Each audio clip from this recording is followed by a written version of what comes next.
Mga idol, alam natin na usap-usapan nga sa liga na bigla-biglang gumagaling ang isang player o superstar kapag kalaban ng Los Angeles Lakers. Kahit nga si Luka Doncic noon na natanong na totoo nga talagang senaryong ganito, bigla ngang nawawala o biglang gumagaling ang isang player kapag kalaban ng Lakers. And guess what?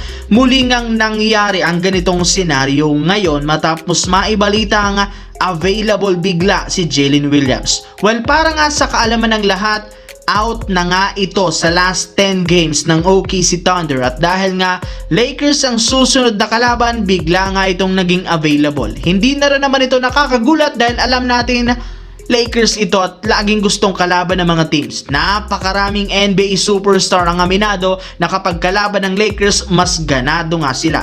At ngayon dahil sa biglang paglaro ni Jalen Williams, nagpapatunay lamang na ayaw matalo ang OKC Thunder sa Los Angeles Lakers. Sa kabilang banda, dito naman tayo. Ayon nga sa isang insider, hindi nga daw ikinatuwa ni Klay Thompson ang ginawang pag-trade ng Dallas Mavericks sa kanyang kapwa superstar teammate na si Anthony Davis at ang pagkuha ng kanilang team ng mga veteranong player at draft picks. Hindi rin naman gusto ni Klay ang ideya na maglaro sa isang kupunan na nagsisimula ng mag-rebuild. Sumali nga siya sa Dallas Mavericks para mag-compete ng kampyonato at hindi maging mentor lamang. And since hindi nagkakasundo si Klay Thompson at Dallas, maaari nga pong makapagdesisyon sila na i-waive o i-buy out ang kontrata nito. Meron pa rin naman ngang hanggang katapusan ng February ngayong taon para magdesisyon kung i-waive nga ba ng Mavericks ang kontrata nito at para makahanap si Klay Thompson ng bagong team na kanyang sasalihan. Ayon sa lumabas na balita, kapag nangyari yan, gusto nga nitong lumipat at maglaro para sa isang championship contender.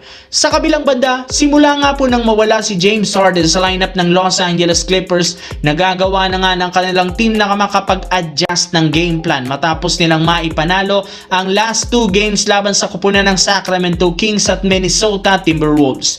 Hindi na nga nila kailangan pa ang presensya ng kanilang opensa sa pag-step up lalo ng mga role player. Bukod dyan, malapit na rin naman maglaro sa kanilang lineup ang bagong player na si Darius Garland, Isaiah Jackson at si Benedict Mathurin. Sa ngayon, tatlong ito ay si Garland lamang ang may tinatamong injury sa kanyang paa pero hindi rin naman seryoso. Nakakasama na rin naman siya sa mga practice ng team kaya malaki ang tsansang makapaglaro na silang tatlo sa lineup ng Clippers next game kontra sa Houston Rockets.